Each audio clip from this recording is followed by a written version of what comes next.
Hey everyone, it's Kate, and today I'm going to be sewing the back, neck, and shoulder seams and yoke of the Camber dress. I am filming on Facebook Live, but if you're watching on YouTube, please like this video if you like it, and subscribe to our channel if you want to learn more about sewing and quilting. Before I get started, I want to apologize for Saturday because I realized too late that sewing that dark wool, I couldn't show you what I was doing very well. So I have created a little quilting cotton mock-up of the front neckline, and I'm going to show you really quick what I did on Saturday in a more visually pleasing way. So I'm going to head over to the overhead. So if you recall, I made a bias strip out of the wool and pressed it both long edges toward the center. And then I sewed it to the front of the neckline, but it was blue on navy it was really hard to see.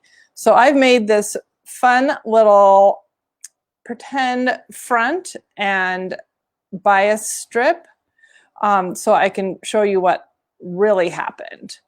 So the first thing that you do to make the front neckline on the Camber dress is sew the right side of the bias strip to the wrong side of the front.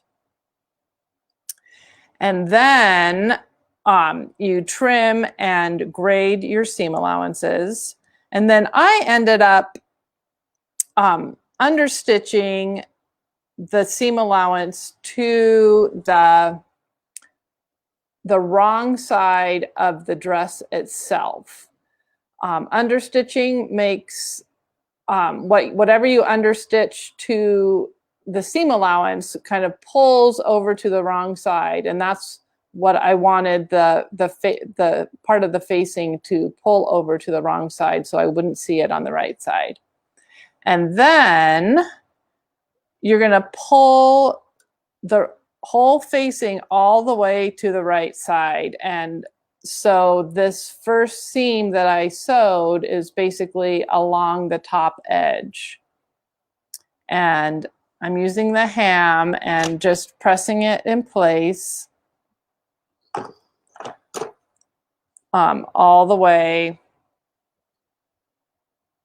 along the edge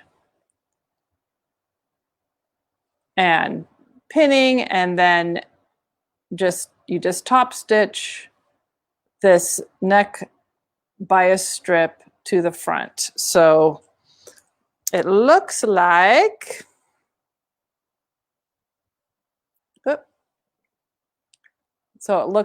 it looked like this, which I think is much harder to see than having two different fabrics, but that's the way it looks with the wool. All right, so I've made another little quilting cotton mock-up for the shoulder seams and the back neck because it's also hard to see. So this is the front. I've written front, not very clearly. This is the front, and you kind of start, it's like the beginning of a burrito method.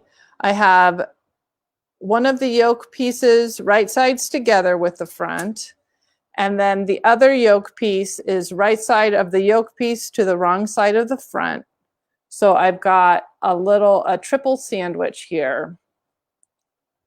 I'm going to flip back to the right side of the front. And the first thing you do is baste between all three layers together at about 3/8 of an inch on both shoulders. And then at 5/8 of an inch for the shoulder, you sew the three layers together and pivot right where the front neck edge is. And with the wool, I could really feel it under there, nice and lumpy. And then sew half of the neckline at a 1 centimeter or 3/8 inch seam allowance. So I sewed shoulder seam, pivot at the neck edge, and then I was really careful that I only had the back neck fabrics. While I was at the sewing machine, I made sure to pull away the front neck edge and sewed halfway, and then on this side I sewed the 5/8 inch for the shoulder and then 3/8 for the neckline and went halfway. It's always nice to do it that way so that your neckline doesn't stretch out. And then I notched the neckline, and then I did trim away the shoulder seam basting because I really want to be able to press the shoulder seams open because that's going to make a much nicer finished flat look. So I'm going to grab another tool that I didn't talk about in my sewing with wool overview. Move it this way. Oh.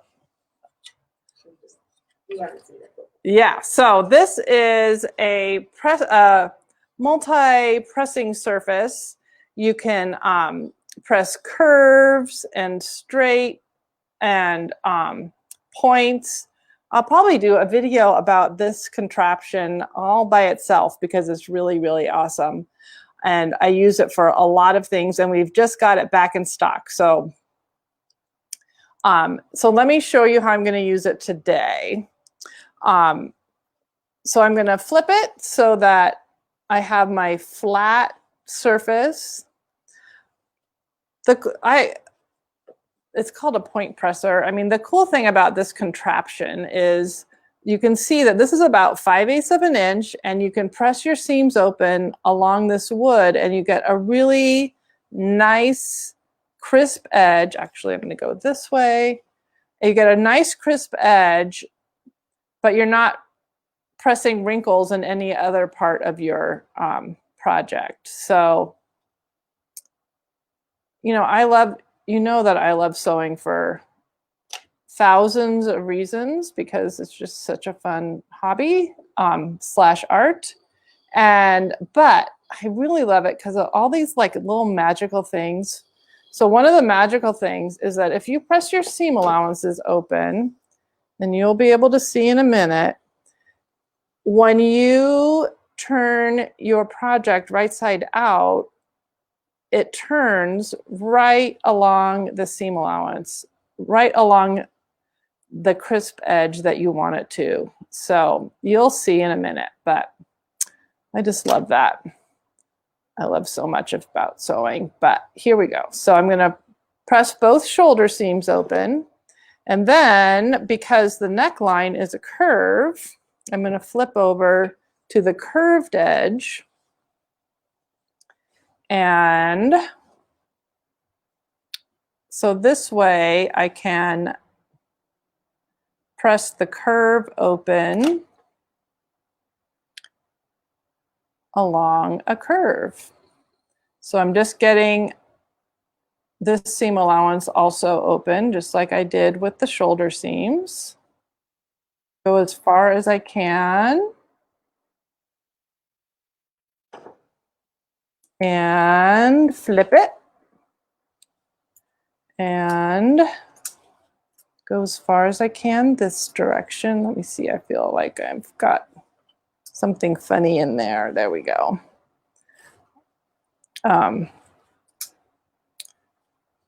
Yeah, I don't know how I lived without this for so long. I guess my sewing did not look as good back in the day before I discovered these amazing things. I learned a lot about stuff like this in classes, but also through Craftsy, and I'm really excited that Craftsy is back.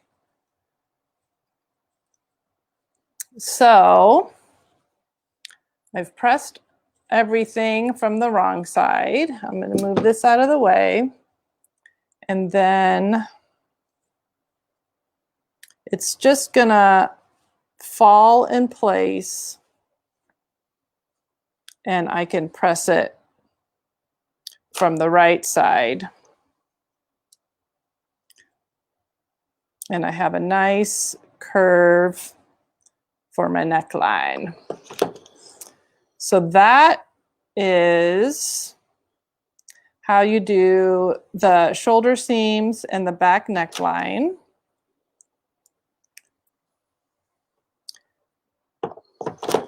And I have, oh, this is my pretend back piece. So the next step would be to just sew the bottom half of the back to the yoke, just one layer of the yoke, the right side layer, and then on the wrong side, you're going to press it under and hand stitch it to the seam allowance. So you're hiding this seam in the back. So I'm going to show you what it looks like on the real thing. Now, hopefully you can see this okay, but there's my front neckline. And then here's my back yoke, pressed, and the shoulder seams pressed and ready for sewing the rest of the back to the yoke. So I will be back on Saturday at 9:30 Mountain Time, and I'll either be sewing the sleeves into the Camber dress, or if you live in Missoula, you know that the television show Yellowstone has been being filmed around here, and someone who works in the back of the television show has agreed to be interviewed by moi, and it'll either be this coming Saturday or maybe the next Saturday. So I'm really excited about that. We'll be announcing more information about it as we confirm the time and date of the interview.